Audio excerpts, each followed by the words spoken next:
Up next on Inside ChampCar, the week before the longest day.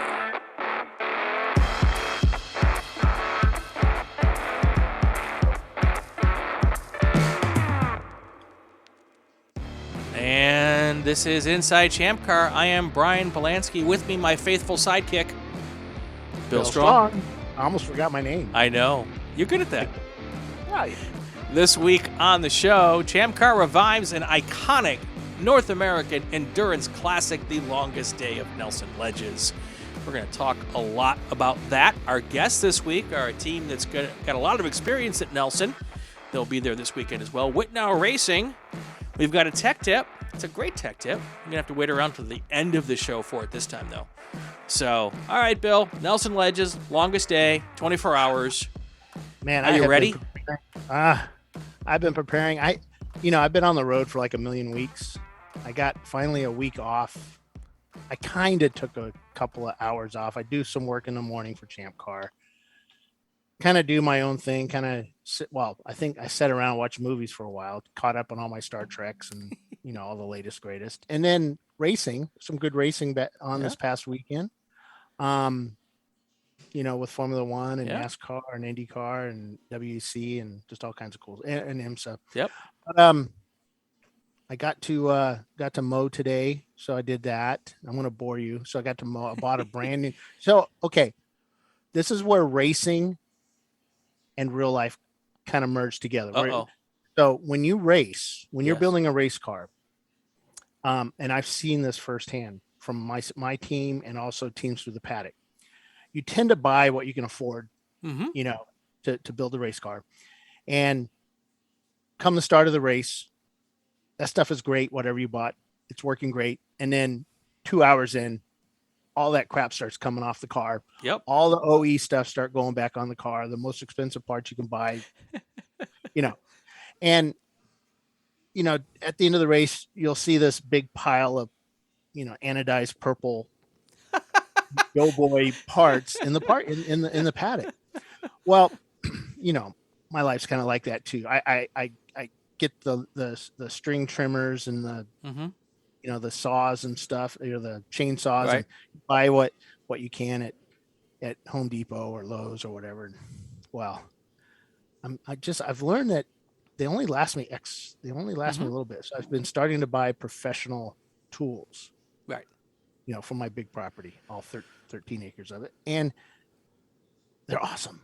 I bought me a what do you call it? String trimmers or the weed whacker. Yeah, weed whacker today. And oh my goodness, I got my yard looks not great. Yeah. But that's what I've done. And I always, when I'm buying something, anything, whether it's computers or audio equipment or cameras, I think to myself, could this be, if I buy the right thing, the last time I ever have to buy this? And if the answer to that question is yes, and even if I have to wait a little bit to get it, I will wait to get what I hope will be the last thing I ever buy. And I thought about that about cameras until they came out with mirrorless, and now I'm like dying to go into that. But I've got so many lenses that it's very difficult for me to make that move. Yeah, but I just went through my camera. I had a loose lens. I don't know if you saw. Yeah, I saw it. Yeah, I had a loose lens. It was screwdrivers were. And I ended up some screws came loose and ended up putting some blue Loctite on it. And of course, the internet let me know after I've done the job that I should have used purple Loctite 222. But so now it's tight. It's great. But they were hidden screws underneath the tripod mount. And here's what I did with tools, by the way, because we all have an infatuation. Well, I have an infatuation with the tool truck. Oh, I do too. Yeah. Okay. So when I couldn't afford tools, I bought a lot of Craftsman. And I kind of got in on the tail end of good Craftsman and not the imported Craftsman. So my every time I've had to replace a Craftsman tool, or even if it's a socket, I then go buy one of the tool trucks. I won't advertise. And I do it online, so I don't even have to go to a tool truck. I used to work at a shop in Charlottesville. Live in a huge city. I mean, well, yeah, but I mean, no tool trucks coming to my house. Hello, Uber tool truck. Can you come over to my house? But I used to work at a shop in Charlottesville when the tool truck would come by, and but now I can just go, tooltruck.com, Yeah. and do it. So if I need a 10 millimeter socket because I've lost it typically on a 10 millimeter, I lose them. I don't break them. Then I'll go and get the tool truck socket. Surprisingly, I was a Craftsman snob as well, but you know what snob I am now? Icon. Harbor Freight. Yeah. Have you used the icons? No, I just use Harbor Freight. So the new Icon from Harbor Freight, that's Oh, their tool truck wannabe. okay. I've heard really, really good things about it. So Interesting. I may try that. It's a step above what is the normal top end hand tools. I think I remember years ago on my MR2 club, one of the guys that one of our members worked at some company where they actually manufactured the tools for Mm-hmm. Snap-on. Right. Yeah, Yeah. There's all not the that big many. names. There was they just did it to their spec, and Right. they were the forge place or whatever. Yeah. But and I think that's pretty much what a lot of these companies are now. I like the Lowe's tool. Their toolboxes are pretty good, and Yeah. cost is great, and you end up losing half the damn things anyway. So Yeah. hanging them out to somebody to borrow. So There you go. We have not yeah. talked about Nelson yet. Oh yeah, Nelson Ledges. Nelson Ledges. There's something going on there this weekend. There Oh, the is. longest day. Yeah. Dana Morrison, our fearless leader, he worked hard to get that name for us, and the track owns the trademark of that name, and they let us run this year's longest day of Nelson. And we've been working hard with Fred and Brian at Nelson Ledges to get this thing off the ground. And unfortunately, we didn't have the numbers we were wanting. I think right now we're up to 15 cars. Let me look. Yeah, we're at 15 cars. I mean, it's still a race. I mean, some place you go to 15 cars. I was at Thunder Hill a few years ago, 15 cars, like, oh my God, this is the greatest race ever. Yeah. But we've seen over 100 cars at Nelson Ledges. So it would have been nice to have some there. And I don't know why. I think part of it is money. Yeah. There may have been some issues with the SCC, folks with the SCCA and they're don't know. But Well, it's gas prices, even though they're coming down, are still brutal high. It's a lot of tires, and tires are hard to get a hold of right now. Yep. So there's a lot of play going on. There's no problem getting a hold of tires. It's the tires just you a want. problem getting a hold of the tires that you want, Right. and the fast ones. And it kills me. I mean, I'll run Maxes. You can get those all day long. The Derezas, you can get those all day long. But they're not the 4 second a lap faster tires, and everybody wants those tires. And I get that. I don't. They say, oh, you're taking away all the fun by allowing all these tires. It's your choice to pick the tires that you want. Yeah, so that's true.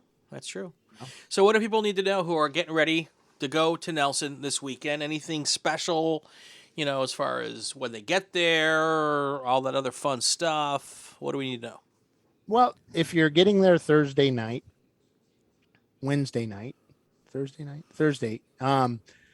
we have the track day on Friday that the track is holding. So you got to go by their rules for that. Okay. Supposedly the gates are left open if you arrive there early, like overnight. Right. Just go through the gate, put the gate back in the position it was before you went at, and just go find your place to park. So don't park on pit lane. Okay. Don't do hot laps. Yeah, please don't. Please don't. But yeah, so Brian and Fred and the guys there at the track have been working hard to get it ready for us. It's going to be pretty cool. I love Nelson Ledges. I love 24s. And again, I know everybody's going to be looking at me like, I really push for the 24s, the summer 24s. Yeah. I think that's in our DNA. There's a few. Well, I mean, I get it. You don't want to do 24s every weekend, but if you're going to, no, you really don't. Even you don't, Bill. Even you can say that, but I know. But I mean, if you're going to do an endurance racing series, and it's going to be as extensive as what ChampCar does, it's not like you're doing just like 5 or 6. You're doing a whole season of endurance racing. 30 years of 30 races a year. One would think that you could squeeze in a couple of 24s, and there are certainly people out there who want to do them. Case in point, and you got a whole lot of cars for VIR set up too, right? Yeah. That's and that's more of a traditional track. I think part of it, I don't know. I know that VIR just has a Sure. facilities and, it's a country club and But I got to just, tell you, there is it's a a traditional charm. race. There's a charm to Nelson Ledges, and the track's been repaved, Mhm. so it's not the washboard that would chew up cars. I mean, and spit them out like it used to be.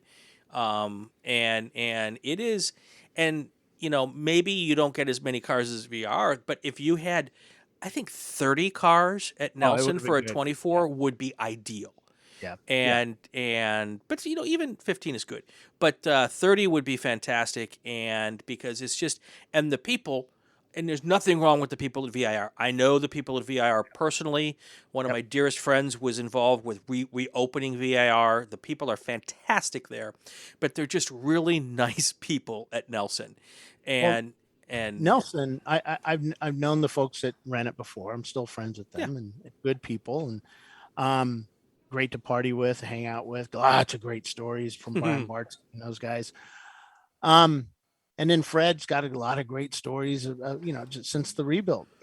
But that track is just so much fun. It's just so hard to explain to people how fast that track is, and how much you have to respect it. You can be right on the edge of every corner of that track, and Yep. just getting the most out of your car and the speed, and you as a driver, and you just cross that, and it's going to hurt you. And It's I going will also tell you, there are cars who will be competitive at Nelson that will not be as to. Oh, competitive at yes, VIR. yes, So when you're thinking about which 24, if you're going to choose one or the other, do a real good. And it's too late for probably this weekend, but for maybe next year, think real hard about like which car you have and where you might do better at. Case in point, the people we interviewed, who a great chat with Wittenauer Racing, and the B spec, or not the Mini, which could be a B spec car. They feel that that Nelson is perfect for their car, right. whereas a track like VIR probably wouldn't be as advantageous for them. So think about your car, what type of track is best for it, and you might find that you'd have more fun at Nelson than you would at VIR. Nothing against VIR, but that's something to Yeah. consider. So I mean, we did well at both tracks. I think the E30s had sort of a big advantage at VIR, mainly because I think most of the guys that are in the top of the field with the E30s race at VIR a right, lot.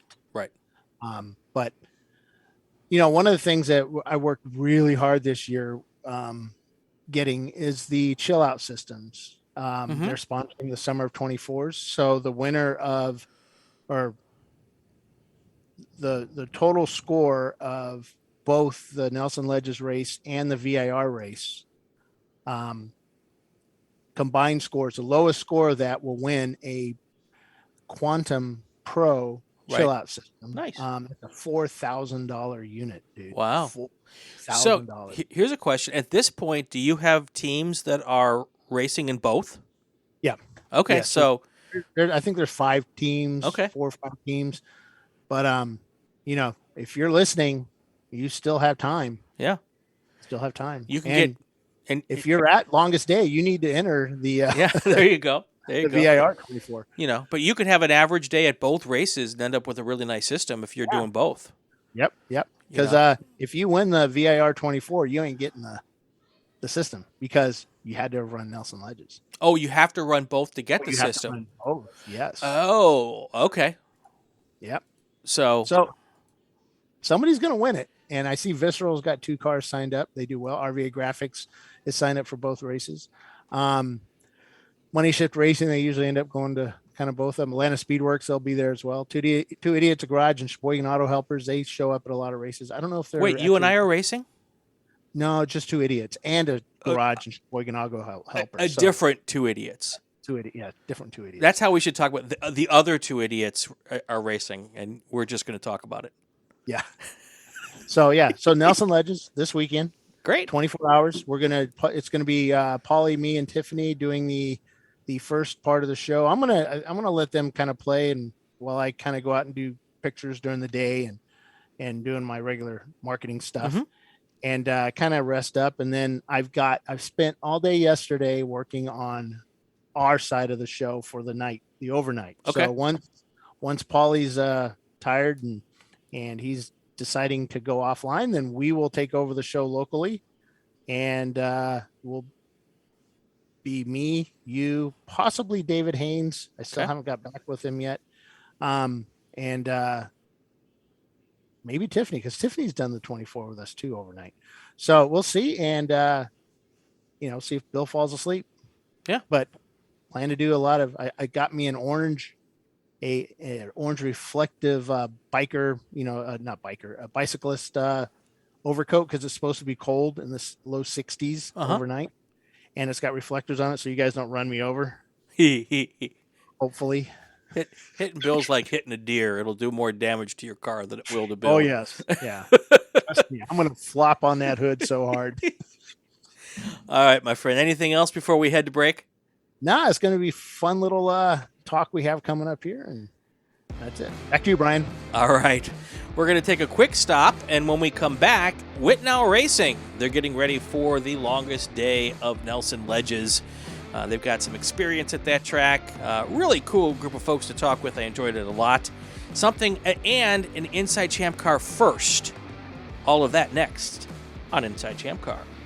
Every race weekend, you don't know what's going to happen. But with ChampCar.live, all the action comes right into your living room. The ChampCar Endurance Series is North America's home to real competitive endurance road racing. And ChampCar.live brings you live, full race coverage with in-car, trackside cameras, interviews, and expert commentary. And ChampCar.live brings you live, full race coverage with in-car and trackside cameras, interviews, and expert commentary. Check out ChampCar.live on the web, subscribe, and ring the bell so as not to miss a single minute of the action. It's fun, free, informative, and it's just a click away. ChampCar.live. Come check us out. We bring you a front row seat, but you'll only need the edge.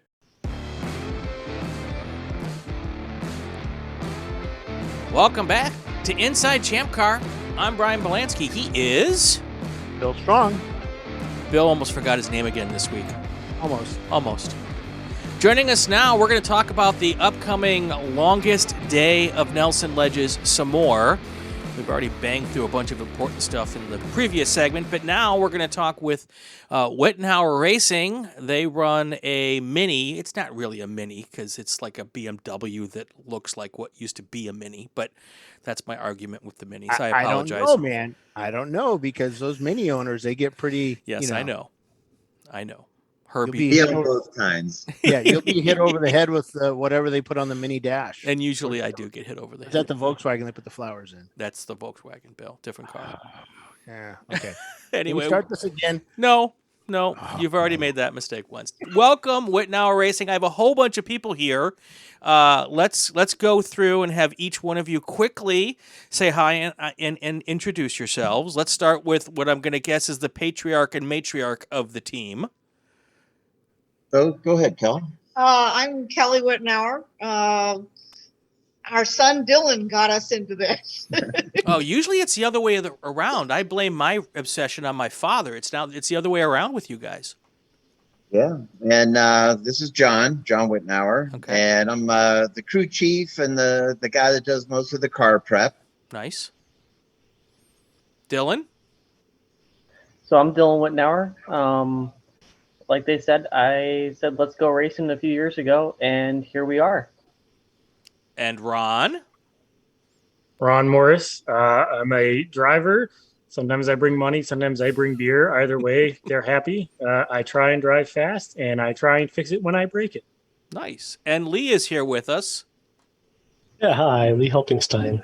I kind of kicked our ChampCar career off a few years ago whenever Friend's pretty cool Supra was up for sale. Nice. Yeah. All right, so let's get real quick into how you guys found ChampCar and a little bit about the history of the team getting into the ChampCar Endurance Series. Dylan, why don't you lead us off with Tales of the Supra and our first event, which happened to be at 24 Hours of Nelson.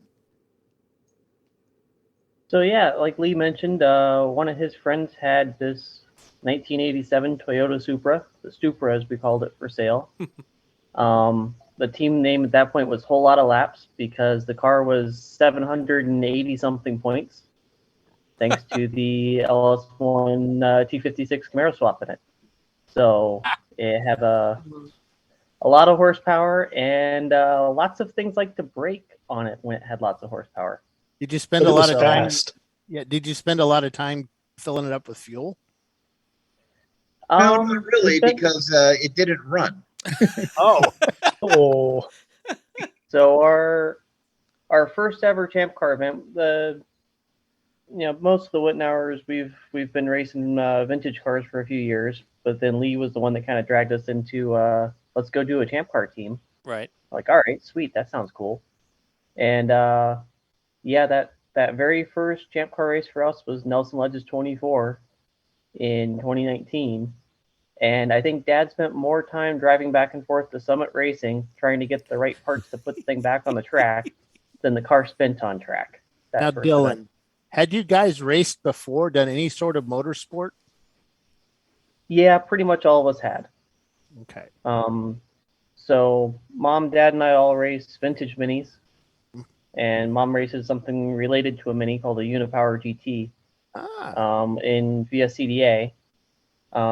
Ron has a ton of go-karting and autocross background and does some track days. And then Lee, we met through open track day groups. So everybody had a bit of experience coming in. So now that first 24 hours of Nelson, how many hours of Nelson did you spend on the track in that race? Approximately. Oh, what do you think? 4, 5, maybe? 4, maybe 5. Ooh, Yeah. that's a long I 24 thought we got. hours. I thought we got closer to 7, but Who's If you counting? include Yeah, the I time could- on pit road, yes. okay. And at the Black Flag station. Yeah. Oh, So what So Not what for were the, driver infringement. so somebody sat on pit lane for quite a while, or some people sat on pit lane for quite a while. Black flag and then getting things fixed. Yeah. So Yeah. so I in 20 actually yeah. had my first time hitting the wall there at Nelson, and got kicked off of the live broadcast for swearing. oops. I don't think I would have kicked you off because we always had it as PG. I actually prefer people to swear only because I'm starting to type my Dana, do not listen to this week's episode. It just it gets people talking, and that we like that. Now 2019, you guys switched to the venerable mini, but not a original mini, a 2018 mini or 2008 mini. Yeah, the 2008 Mini was Dylan's track car. And then when he started racing vintage, it became Kelly's track car. And then we got hooked on ChampCar, but we didn't have a reliable car with the Stupra. So we stole her track car and made it our ChampCar. And did she know you stole it? Yeah, she kind of volunteered it a bit. Okay. So And then I think it was more of a voluntold situation. oh, okay. oh, okay. So I'm interested in this because my background is essentially all SCCA before getting involved with Bill here, and I'm always wondering what can I race maybe in both. So your Mini started out as a B-Spec car. What have you done to it to take it from B-Spec to go racing with ChampCar? The biggest change from a straight B-Spec was putting a limited slip differential in it. We were chunking front left tires. You'd get 4 hours on a left tire with Dylan driving.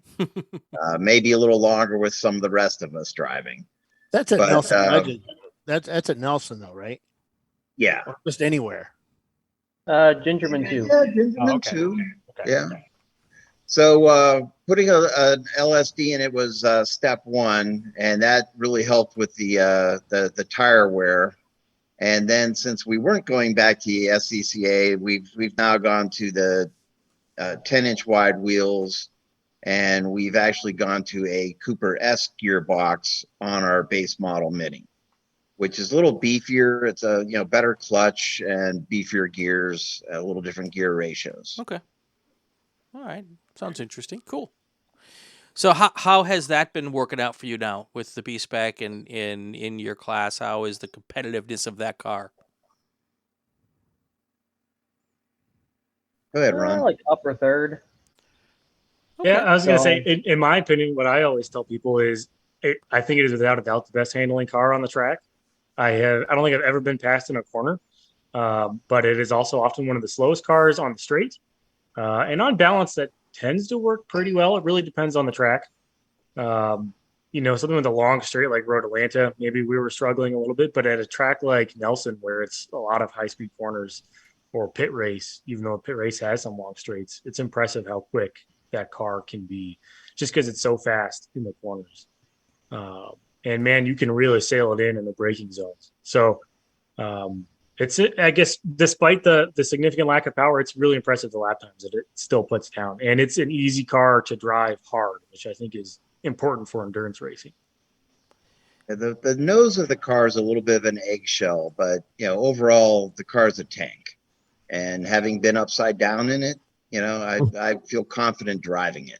Now let's talk about that upside down bit. Now in 2020, we're at Gingerman in Michigan, right? Michigan. Yep. Michigan. And where am I? I am up at Pit Inn, and I had just come up from I'm up at Pit Out. I just come down from Pit Inn, and I've been taking pictures. I'm one of those guys. As soon as I turn away, something big happens. I miss a shot.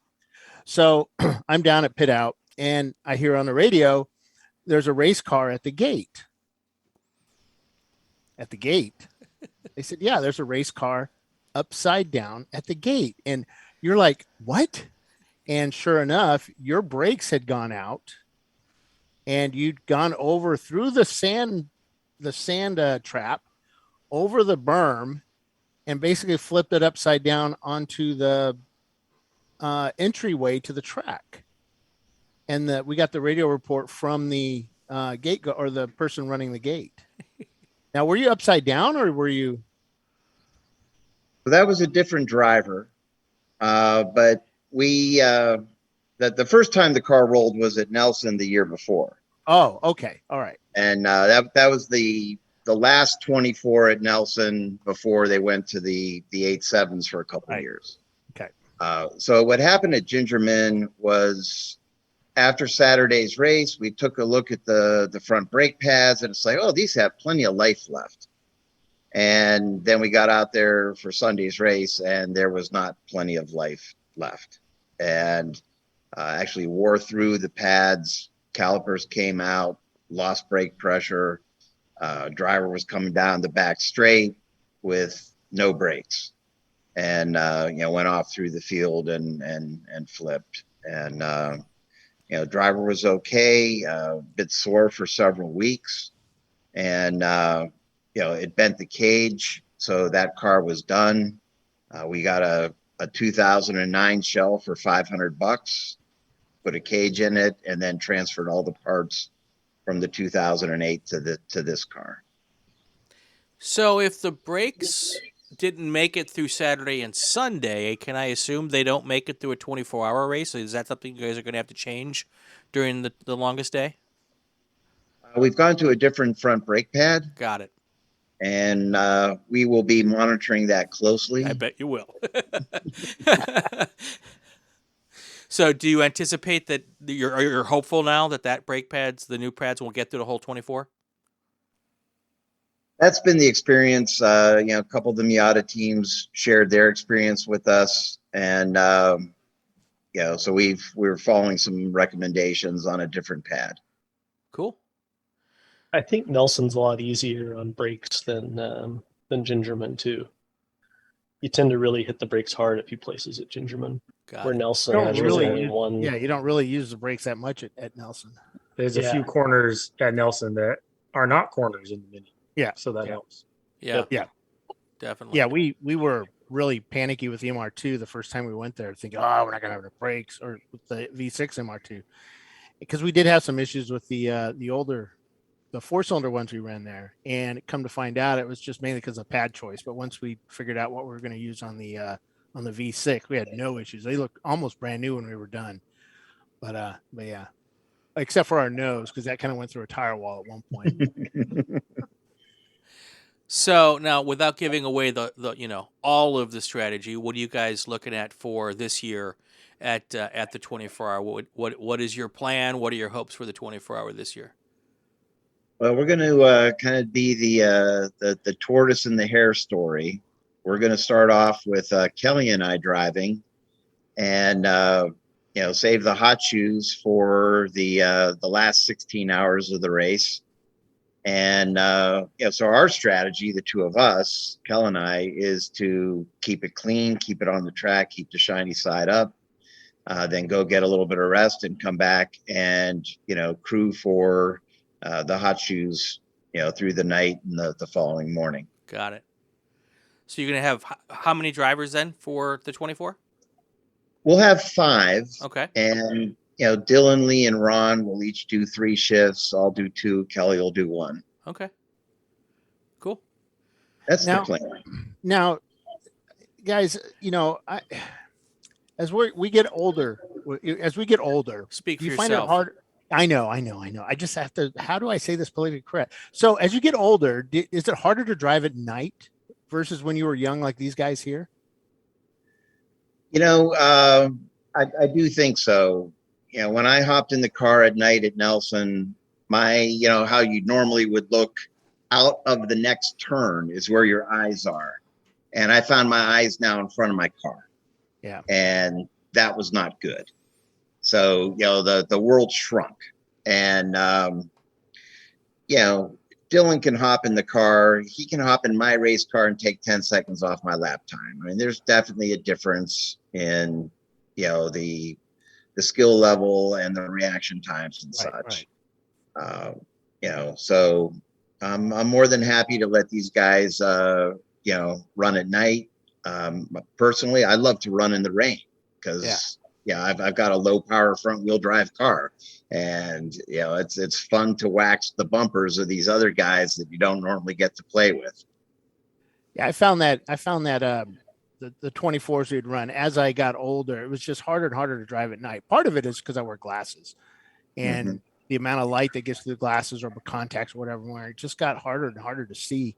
And I know that there's some old guys out there that better now than I was when I was 20. They're lying. Well, how you guys are in your 20s? I mean, how you guys like night racing? I can't wait. Yeah.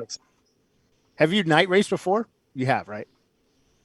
I've night raced in go-karts, and then it was getting dark at Road Atlanta for me. But I'll let Dylan talk. He did at Road Atlanta. Okay. Yeah, it's night driving's fun. I've when the track is kind of lit, it's a lot for me. It's a lot better, but Nelson and VIR not lit. It's dark. It was way easier at Road Atlanta this year than it was at Nelson ever. Yeah, they light it up pretty good there. Nelson is like the scariest thing I've ever done, but also the most fun at the same time. Yeah. and if you get off at night, you tend to, I don't know. We did the 24 Hours of Lemons race when they ran there in 2009, the fall of 2009, and it got foggy, but not so foggy that we had to stop the race. But it got foggy enough to where one of my teammates left the track, had no clue where he was, and he thought he would go a certain direction, went that certain direction, and found out that he crossed the track as a car goes right in front of him. So it was way lost. So, and he may have done it at pretty high speed too, but yeah, that track. You guys have plenty of experience at Nelson Ledges, though, right? Yes. Yeah. So and we're looking forward to having the Flagtronics there this year too for the 24. So if we lose you, we can find you. Yes. Yeah. If I stop somewhere, you'll know it. Yeah. Well, what's funny about that is a couple of years ago, I was up in the tower. I want to say it was like 2:00 in the morning, and we get a report that there's a car out in the weeds. And so we asked the corner workers. We don't see any car out there. And we ask them again. And so they start looking around, and one of the corners, I think it's turn 5. It's the one Oak Tree. Is that Oak Tree? Oak Tree. Yeah. So the corner worker driver's left of Oak Tree turns around, and he can see lights shining up behind him up into the air. and the guy had gone off somewhere. He just tried to find his way around or whatever, got stuck up in the weeds and way up there. And when we, that's kind of why we like Flagtronics, because we can find them, and it actually lets us know where the guy is, what his condition, if it was a bad hit or whatever. But we can find them on a map, and we can point out, hey, safety, go right here. So that's we don't have very many night races this year, so it's going to be kind of cool to watch the Flagtronics. So, Kelly, what are you looking forward to this weekend, getting out there? Well, this will be my first time actually racing at Nelson's. John and I went and did a track day so I could get some laps there. It was raining, and it was just me and a Miata. So, that'll be my first time racing there. So now, most of the guys are pretty tall compared to you. Do you have an issue with, do you have to have a lot of padding to get in? Back to the short people stuff. No, it's not short people. No, because endurance racing has a lot of dissimilar sized folks. No, I do. I have a custom seat cushion that I've made. Okay. To help me out. Because there is a huge difference in height between Lee and I. Yeah. So Kelly's 4'10", and Lee, you are? I'm 6'5". Wow. Yeah. And they both fit the car. The seat, as it comes forward, it does go up a good bit. Plus the padding, and then we've got a second pair of shoulder belts in the car because one pair won't adjust the full range. Right. Yeah, and that's a big thing with a lot of teams. I mean, we had a guy that was 6'5", and we had Troy all the way down to like 5-0. So it's hard to build a race car like that. I'm the builder of the car, so it was really hard to build a car like that. And I ended up we hard mounted the seat. We didn't have a slider, so that just made it harder for everybody else. So except for the tall guy, that has his knees up to his, driving bow-legged. Yeah. So I learned to like that in the Mini. That's kind of, because you have a lot more room in the Mini, don't you? With space. I mean, it's a square. You don't have the car wrapping around you like some sports cars. But when we started racing that, I ended up bringing myself closer in my own car. It was a totally different feeling to the way the car handles when you're sitting really close, I guess. And being tall, you're looking at the edge of the hood. It's just right there on the Mini. I mean, you can see the car. You can basically bump draft them and just be looking over the dash maybe a little bit and see the bumpers touching. Yep. Not that we allow bump drafting. I was going to say, Bill, I didn't think there was supposed to be bump drafting. Is there something you'd like to share with us, Bill? No. Of course not. Just get in front of me. All right. Anything else, Bill, before we wish these folks a good luck and a good trip?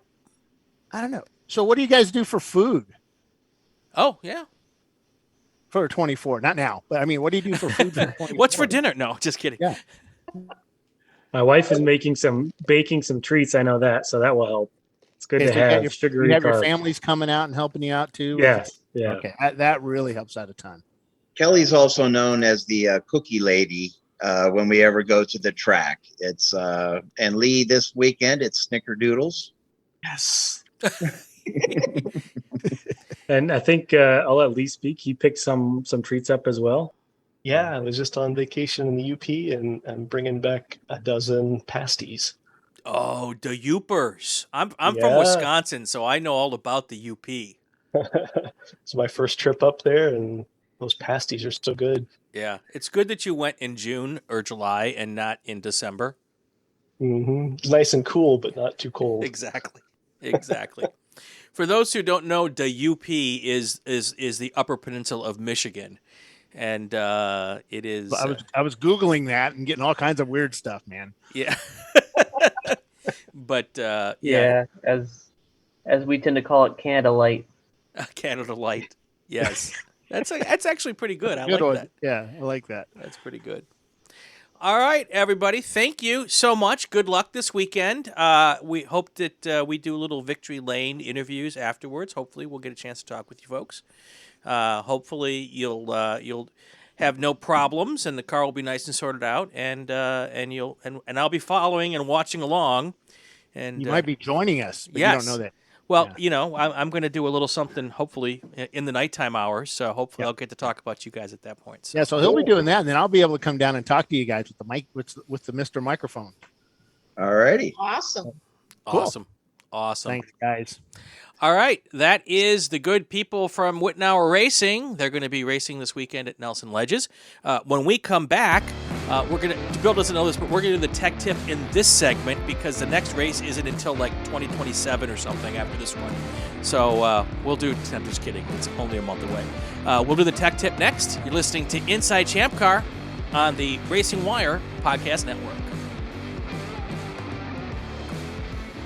Inside ChampCar is a podcast that takes a deep dive into all things going on with the ChampCar Endurance Series. Hosted by veteran journalist, radio host, and racer Brian Bielanski and ChampCar's very own Bill Strong, we talk to drivers, team bosses, tech gurus, and series supporters. Episodes air every week in time for you to listen on your way to the track. Inside ChampCar is on the Racing Wire Podcast Network, found on Apple, Spotify, Google, and most popular podcasting apps. And we're back. Inside ChampCar. Got some crazy straw sticking out of his face. Is that a straw? They're straw. Well, they're straws. I ended up, we got those new microphone antenna thingies. Oh, yeah. I had to put something around the antennas to keep them straight so they don't curl up. So now I have all these cut up straws on my desk and I get to play. Oh boy. While you do all the hard work. Bill's 64 going 63, 64? 59. 59. Go well. 60 something going on 12. Yeah, pretty much. All right, so normally at this segment we talk about the next race after the next race. But since the next race after the next race isn't until August, whole month. I don't even know what the next race to the next race VIR. is. Well, we have Nelson Ledges coming up, VIR. Yeah. And then Calaboogie, unfortunately, up in Canada, that got canceled. Okay. But normally here we talk about VIR. Gingerman, and then Gingerman after that. But since it's a month away, we're going to have a lot of time to talk about VIR. We're going to dissect every corner at VIR over the next month. So instead of talking about the next race, let's do our tech tip here. Okay. Yeah. And that means I have to press this button here.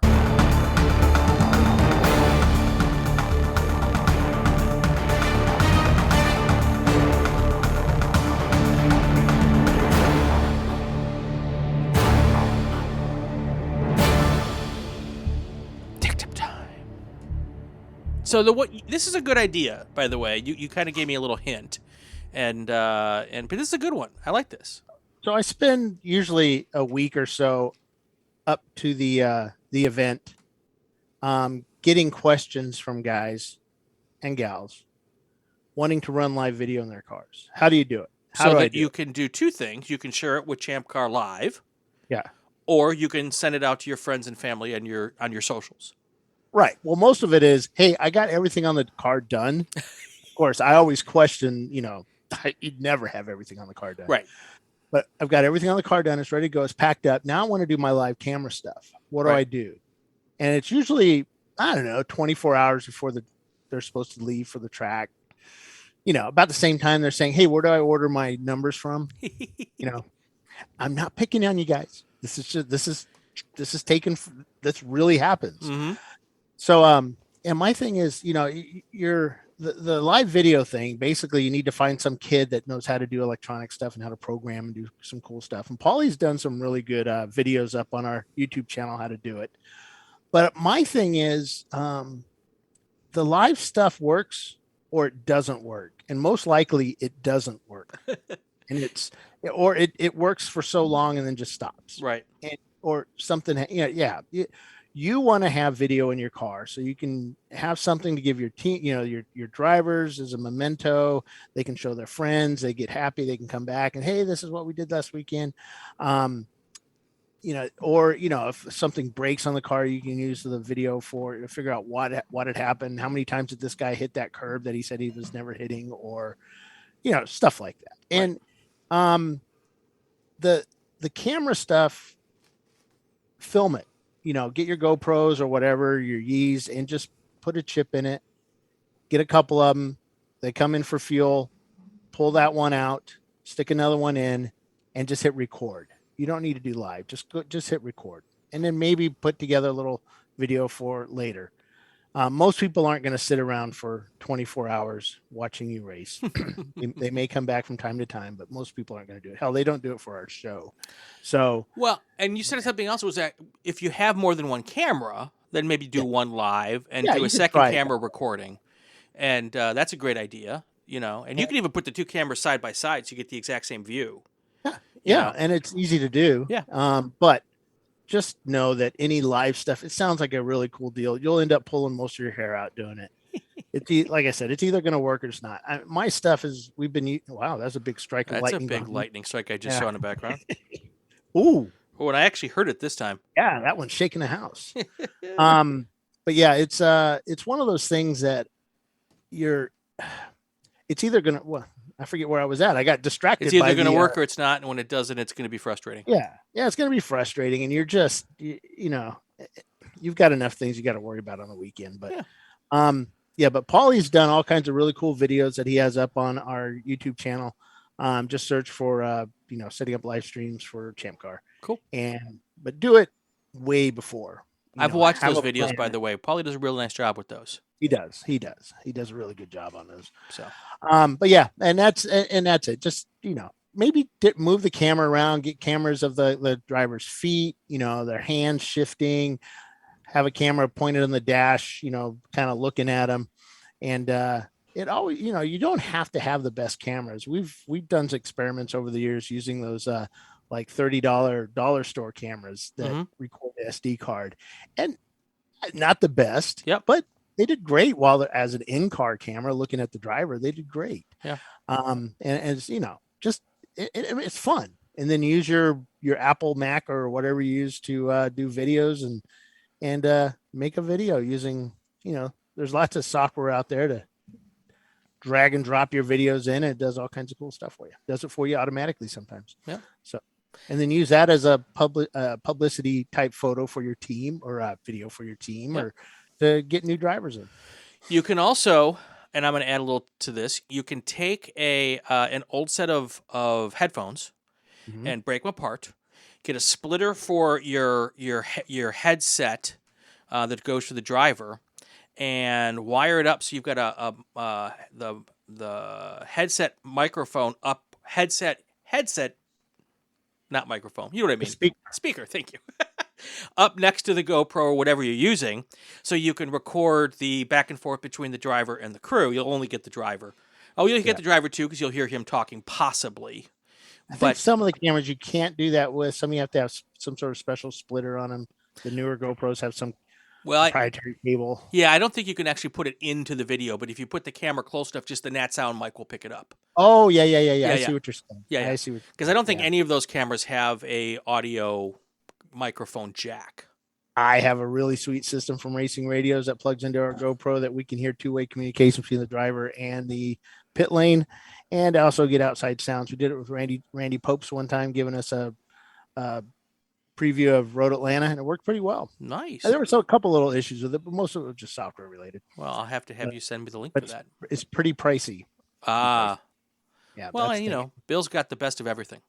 Yeah. Well, So cool. Great tech tip. Love it. Awesome. Anything else before we head out for this particular episode?